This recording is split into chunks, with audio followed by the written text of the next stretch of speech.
அல்லாஹ்வுடைய தூதர் ஸல்லல்லாஹு அலைஹி வஸல்லம் அவர்களுடைய இறுதி நாட்கள் 23 ஆண்டு காலம். மக்காவுடைய வாழ்க்கையில் எத்துணை ஆண்டுகள்? 13 ஆண்டுகள். மதீனாவுடைய வாழ்க்கையில் 10 ஆண்டுகள். 23 ஆண்டு கால நபித்துவம். அல்லாஹ்வுடைய தூதர் ஸல்லல்லாஹு அலைஹி வஸல்லமுடைய மக்காவுடைய வாழ்க்கை முழுவதும் சோதனை. மதீனாவுடைய வாழ்க்கை முழுவதும் சோதனை தான். 23 ஆண்டு கால நபியுடைய ஒட்டுமொத்த வாழ்க்கையும் சோதனை. இந்த சோதனையில் இருந்து, இந்த சிரமங்களில் இருந்து ஓய்வை கொடுக்க அல்லாஹ் ரப்புல் ஆலமீன் அல்லாஹ்வுடைய தூதருக்கு நாடுகிறான். அல்லாஹ்வுடைய தூதருக்கு அவர்களுடைய இறுதி நாட்கள் நெருங்குவதற்கு முன்னதாகவே அல்லாஹ் அதற்குரிய அடையாளங்களை வெளிப்படுத்துகிறான். ஹிஜ்ரி 11வது ஆண்டு ரமதானுடைய மாதம். அல்லாஹ்வுடைய தூதர் ஸல்லல்லாஹு அலைஹி வஸல்லம் ஒவ்வொரு ரமதானுடைய மாதத்திலும் 10 நாட்கள் இஅ்திகாஃப் இருப்பார்கள்.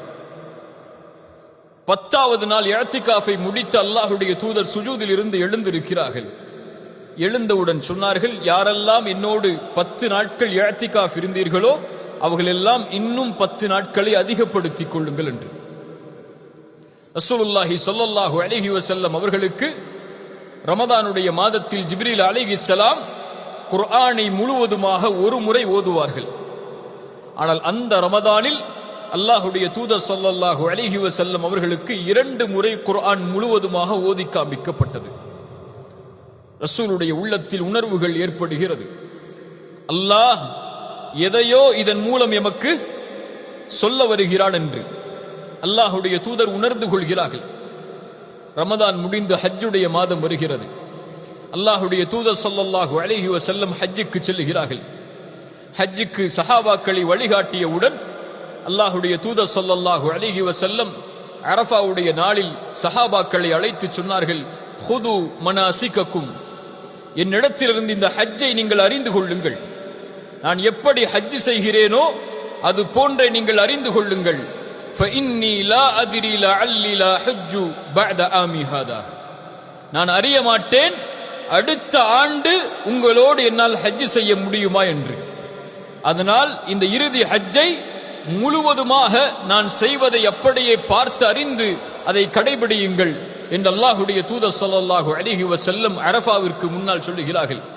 அரஃபாவுடைய நாளில் ஒரு பெரிய குத்துபாவை அல்லாஹ்வுடைய தூதர் ஸல்லல்லாஹு அலைஹி வஸல்லம் நிகழ்த்துகிறார்கள். நாம் அறிந்த நிகழ்வுகள் தான் அதுவெல்லாம். ரசூலுல்லாஹி ஸல்லல்லாஹு அலைஹி வஸல்லம் அந்த குத்துபா முடிந்ததற்கு பிறகு அல்லாஹ் ரப்புல் ஆலமீன் குர்ஆனுடைய வசனத்தை அவர்கள் அமர்ந்திருக்கக்கூடிய வாகனத்தின் மேலே அல்லாஹ் இறக்குகிறான்.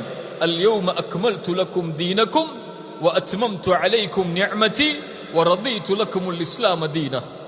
முஹம்மதே, இன்றைய நாள் இந்த மார்க்கத்தை அல்லாஹ் பூரணமாக்குகிறான், முழுமையாக்குகிறான். வ அத்மம்து அலைக்கும் நிஅமதி, உம்முடைய அருட்கொடையை அல்லாஹ் நிறைவாக்குகிறான், பூரணமாக்குகிறான். வ ரதீது லக்குமுல் இஸ்லாம தீனா, அல்லாஹ் இந்த மார்க்கத்தை அவனுடைய வழியாக அல்லாஹ் தேர்ந்தெடுக்கிறான் என்று சொன்னவுடன் அல்லாஹ்வுடைய தூதர் புரிந்து கொள்கிறார்கள், நான் வந்த நபித்துவத்துடைய செய்தியுடைய நாட்கள் முடிய போகிறது என்று.